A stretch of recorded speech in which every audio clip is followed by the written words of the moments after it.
The Outer Rim planet of Yerbana was the home to one of many contested territories between the Galactic Republic and Confederacy of Independent Systems.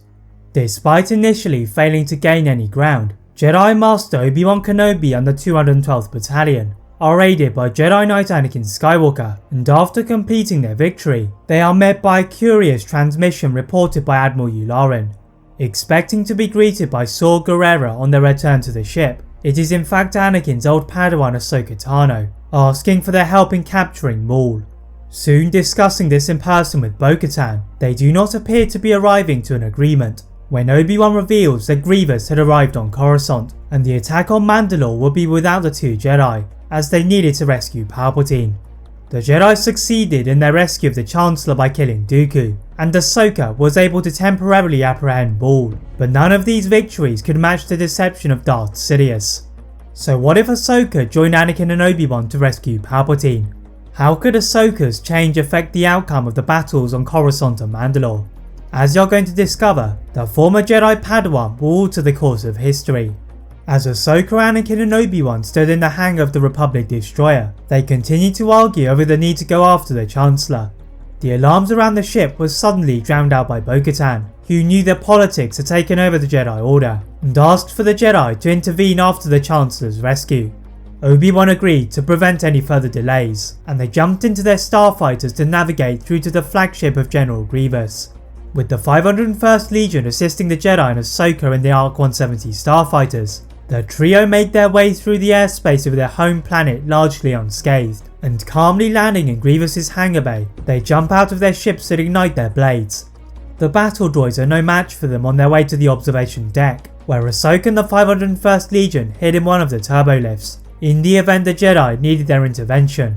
R2-D2 alerted Anakin and Obi-Wan that Dooku's arrival was imminent, and freeing Palpatine from his shackles, the Astromech and Rex locked down the lifts to prevent the Sith from arriving.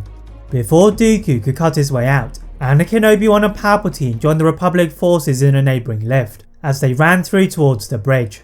Unfortunately for Anakin and Rex, they are trapped in one of the ray shields, leaving Ahsoka, Obi-Wan and the 501st Legion to protect Palpatine. Barging through the entrance to the bridge, the cyborg General Grievous stood tall in front of them, and Obi-Wan assumed his familiar battle stance to fight the famed Jedi killer. The Jedi Master cleverly drew out the jewel from the bridge, leaving Ahsoka and the 501st Legion to defeat the Magna Guards and battle droids and gain control of the Invisible Hand. Deactivating the ray shields to free Anakin and Rex, the Jedi Knight burst out and jumped into Obi-Wan's battle with Grievous, when the ship began to tilt from Ahsoka on the controls. The cyborg gripped onto the walls of the ship, whereas the two Jedi held each other in the air with the Force, and Rex used an ascension cable to get to the bridge. With the Republic ships opening fire on them, the flagship soon split into two, with Grievous managing to find Dooku, and the Jedi and Rex cling to the remainder of the ship until Ahsoka landed the ship on one of Coruscant's emergency runways. With the Inferno being put out by Coruscant's fire speeders, Ahsoka cut a hole through the bridge window and dragged the clones out, then began to lift any obstructing pieces of the ship with the Force, where Anakin and Obi-Wan were dragged out from the wreckage and taken to the halls of healing for medical examinations. This left Ahsoka and Palpatine to take a Senate shuttle bus to the Senate building, where they are met by chorus of applause from the other politicians, and even Mace Windu.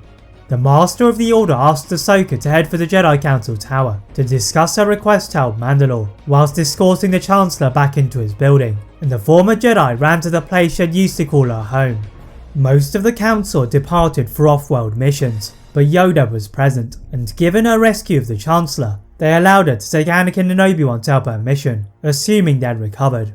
The Grand Master wanted Maul alive, but Ahsoka crossed her arms and informed him that it was for Bo Katan to decide, and she turned to the medical bays.